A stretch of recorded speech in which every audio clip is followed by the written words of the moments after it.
People spend their lives chasing more, yet true happiness is hidden in the small things we ignore. Watch till the end, and you'll understand why contentment is more powerful than desire. Once upon a time, in a quiet hillside village, there lived an old woman everyone called Grandma Elizabeth.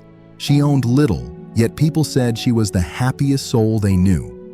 Whenever someone in the village felt troubled, they would find comfort in her presence. One summer afternoon, Zoe, a young woman from the village, knocked on Elizabeth's wooden door. Her eyes were red and glistening with tears, and she looked restless. "Grandma Elizabeth," she sighed, "I don't understand how you do it. My friends chase new jobs, bigger houses, better lives. I scroll through social media, and it feels like everyone is happier than me. I try to keep up, but the more I get, the emptier I feel.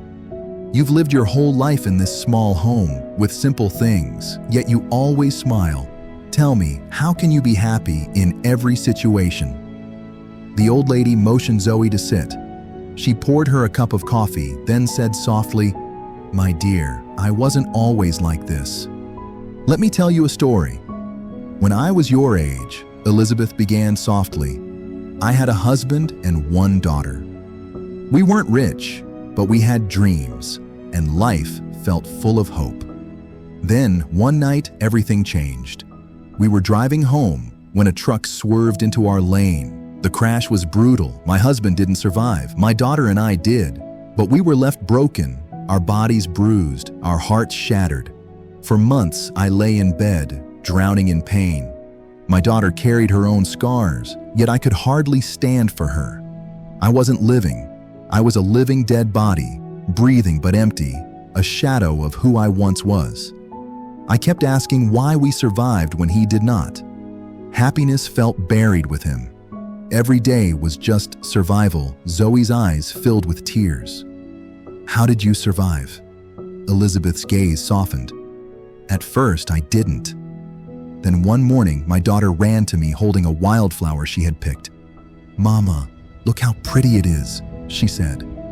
In that fragile moment, I realized life still held beauty. Happiness never truly disappears. It only waits quietly for us to notice it again." Zoe leaned closer.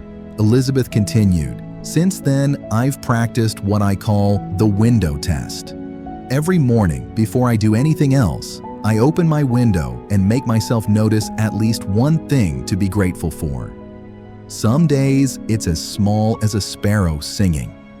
Other days, it's a neighbor waving during their morning walk. Sometimes it's the sunlight, sometimes the sound of children's laughter drifting through the street, or even a butterfly dancing gently through the air. It doesn't erase the pain, Zoe, but it reminds me not to let pain define the whole picture. There is always something to be thankful for, even if it's small." Zoe's lips curved into a gentle smile. "That sounds peaceful." Elizabeth nodded. "You see, happiness and contentment are roots of the same tree.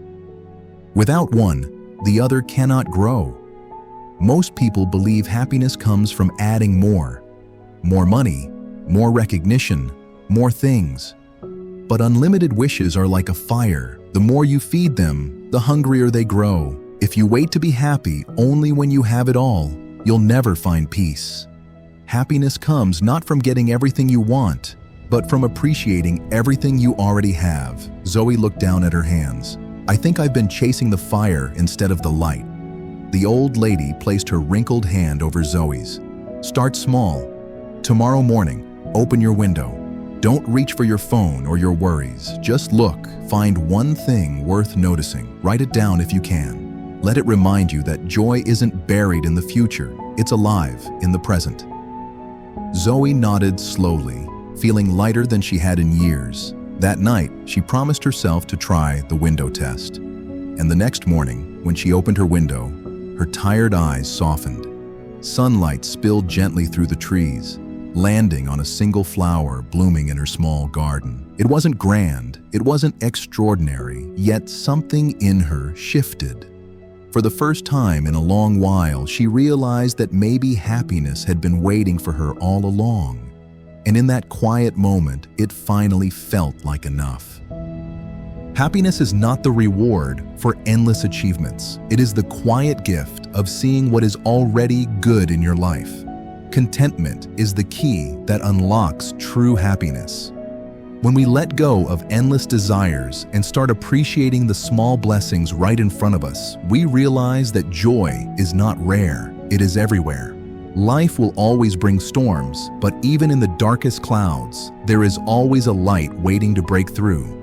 Happiness is not found in having more. It's found in noticing and being thankful for the small blessings you already have. I truly appreciate your support. Tap like and subscribe for more wisdom. Share in the comments, what does happiness mean to you?